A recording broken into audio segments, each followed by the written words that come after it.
भंवर, तुम मुझसे उस दिन पूछ रहे थे ना कि उस रात को क्या हुआ।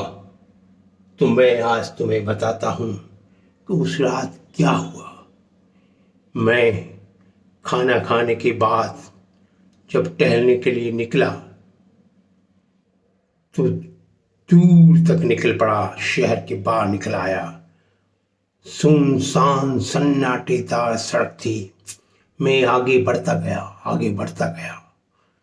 आगे चलते चलते मेरे पांव के नीचे एक हड्डी आई, ठोकर लगी, खड़ा की आवाज हुई। मैंने चौंक कर देखा, देखता हूं कि हड्डी में से आवाज आ रही है कि इंसान संभल कर चल, कभी हम भी इंसान थे। मैं बढ़ता गया, घबराया, डरा। एक तरफ घना जंगल था, दूसरी तरफ शमशान था। मैं आगे बढ़ता ही गया, आगे बढ़ते ही गया। इतने में दूर कुत्ते की रोने की आवाज सुनाई दी।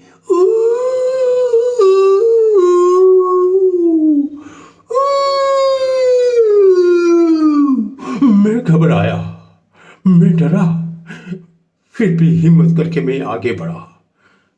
देखता हूं चारों तरफ अंधेरा, घना अंधेरा। इतने में आसमान में बिजलियां भी चमकने लगी, बादल गरजने लगे। मैं आगे बढ़ा, आगे बढ़ा, मुझे आगे जाना था। इतने में बिल्लियों की लड़ने की आवाज सुनाई दी।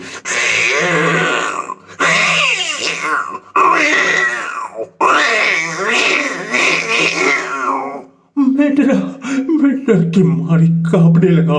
फिर भी क्योंकि मुझे मेरे नाना ने ननियाल जाना ही था, मेरी मामा ने मुझे बुलाया था। उनकी तबीयत बहुत खराब थी।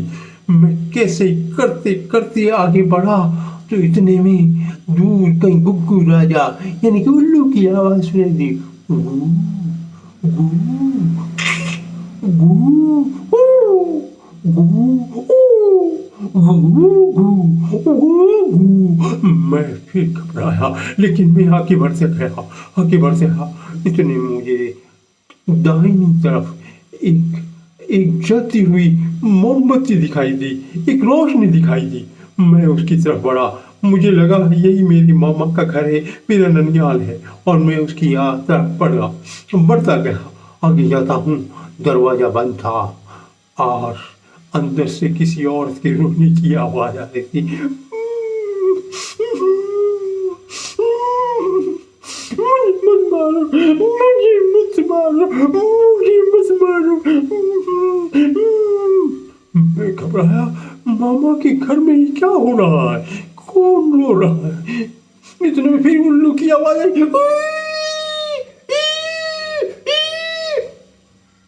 इतने में वहां मैं देखता हूं मेरे पांव के नीचे सांप फंफकारी मार रहा। मैंने उसके ऊपर से कूद करके आगे बढ़ा, दरवाजे को खड़खड़ाया। खट खट खट। अंदर कोई नहीं था। दरवाजा खुल गया अपने आप। मैं अंदर गया। मैं आगे क्या देखता हूँ कि चूहे दौड़ रहे हैं, बिल्ली भी भाग रही है। इतने में फिर बिल्लियों के लड़ने की आवाज आई। मैं घबराया, आगे बढ़ा, आगे बढ़ा। इतने में मैं एक बर्तन से टकराया। उस बर्तन में से मैं क्या देखता हूं कि सफेद धुआं निकलता हुआ बाहर आ रहा है और वो धुआं सीढ़ियों से चढ़ता हुआ ऊपर चला गया। थोड़ी देर से फिर वो धुआं, सफेद धुआं नीचे आया। मैं कांप रहा था। मुझे काटो तो मेरे अंदर खून नहीं था, मेरी सांसें ऊपर नीचे चल रही थी। मैं घबराया हुआ खड़ा रहा। आवाज देने, मामा, मामा जी, मामा आप कहाँ हो, मामा आप कहाँ हो, मामा आप कहाँ हो। मैं इधर उधर देखता रहा। इतने में वो धुआं धीरे धीरे मेरी तरफ आया और मैं एकदम जड़ होके पत्थर का बना हुआ एक ही जगह खड़ा रहा। मैं घबरा रहा था, मैं डर रहा था, और वो धुआं मेरे पांव से टकराया। धुएं के जैसे टकराने की हुई, मेरे शरीर में ऐंठन सी होने लगी। मेरे शरीर में पता नहीं क्या होने लगा। मैं ऐंठने लगा, मैं एकदम ऐंठने लगा। दर्द भी भयंकर हो रहा था, लेकिन मेरे से आवाज नहीं निकल रही थी। और धीरे धीरे मेरे पांव पत्थर का बनने लगा, मेरा शरीर पत्थर का बन गया। लेकिन मेरी आंखें सब देख रही थी, मेरी आंखें इधर से उधर देख रही थी। और क्या देखता हूं कि मैं खुद भी धुआं बनने लगा। मेरा शरीर टूटने लगा और मैं धुएं में बदल गया। मैं धुआं बन करके फिर लहराता हुआ एक तरफ गया और एक बर्तन में घुस गया। ढक्कन बंद हो गया और ढक्कन बंद होते ही वो बर्तन वहीं रहा। इतने में एक बड़ा चूहा दौड़ता आया और उस बर्तन से टकराया और वो बर्तन नीचे गिर गया। धड़ाम धड़ाम धड़ाम लुढ़कता हुआ नीचे आया। मेरा होश मुझे चेताने लगा। मैं होश में आ गया और मैं क्या देखता हूँ कि कुछ नहीं, महज मैं अपने पसीने में नहाया हुआ इस देखने लगा कि कुछ नहीं था। वो महज एक सपना था, एक डरावना सपना, एक भयानक डरावना सपना।